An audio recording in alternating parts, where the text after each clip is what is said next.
بسم اللہ الرحمن الرحیم۔ تمام دیکھنے اور سننے والے پیارے پیارے دوستو السلام علیکم۔ رمضان کا مہینہ تھا، ہر گھر میں عبادت کی رونق تھی، لیکن عائشہ کے گھر میں خاموشی پسری تھی۔ عائشہ 9 مہینے کی حمل گربھوتی تھی، چہرہ تھکا ہوا مگر آنکھوں میں امید۔ وہ ہر نماز کے بعد اپنے بچوں کے لیے دعا کرتی، یا اللہ اسے نیک بنا دے، اس کے نصیب اچھے کر۔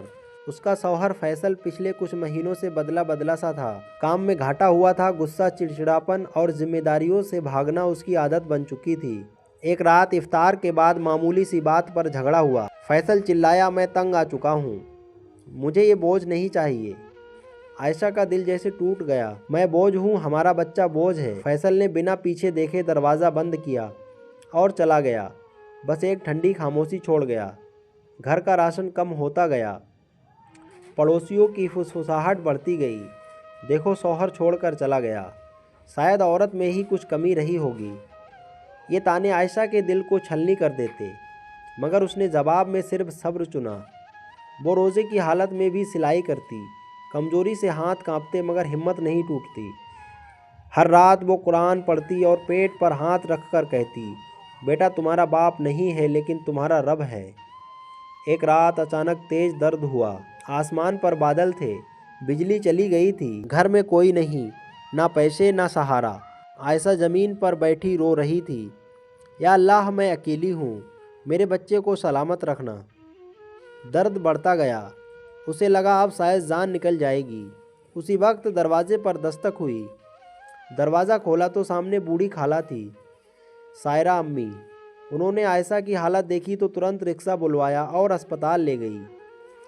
ڈاکٹر نے کہا اگر 10 منٹ اور دیر ہوتی تو معاملہ بگڑ سکتا تھا۔ کچھ دیر بعد ایک پیاری سی بیٹی پیدا ہوئی، ننھی سی معصوم، روتے ہوئے دنیا میں آئی۔ عائشہ نے اسے سینے سے لگایا اور پھوٹ پھوٹ کر رو پڑی، یا رب تو نے مجھے رسوا نہیں کیا۔ سائرہ امی نے کہا بیٹی جب انسان چھوڑ دیتا ہے تب اللہ خود سنبھال لیتا ہے۔ ادھر فیصل جس دوست کے پاس گیا تھا اس نے بھی نکال دیا، نوکری نہیں ملی، جیب خالی۔ ایک دن سڑک پر اس نے دیکھا ایک آدمی اپنی حاملہ بیوی کو کندھے پر اٹھا کر اسپتال لے جا رہا تھا۔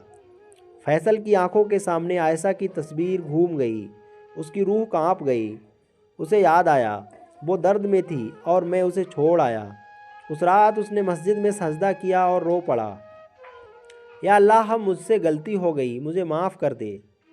کچھ دن بعد فیصل عائشہ کے دروازے پر کھڑا تھا، چہرہ جھکا ہوا، آنکھوں میں شرم۔ عائشہ نے اپنی بیٹی کو گود میں لیا ہوا تھا۔ فیصل رو پڑا، مجھے معاف کر دو، میں گنہگار ہوں۔ عائشہ کی آنکھوں میں آنسو تھے، میں نے تمہارا انتظار نہیں کیا، میں نے اللہ پر بھروسہ کیا، اگر وہ چاہے تو سب ٹھیک ہو سکتا ہے۔ فیصل نے بیٹی کو گود میں لیا، اس کے ہاتھ کانپ رہے تھے۔ اس دن سے اس کی زندگی بدل گئی۔ اس نے محنت کی، نماز کی پابندی کی، بیوی بیٹی کا خیال رکھا۔ سالوں بعد وہی بیٹی اسکول کے اسٹیج پر کھڑی تھی۔ اس نے کہا میری ماں میری ہیرو ہے، انہوں نے مجھے سکھایا کہ اگر پوری دنیا چھوڑ دے تو بھی اللہ ساتھ نہیں چھوڑتا۔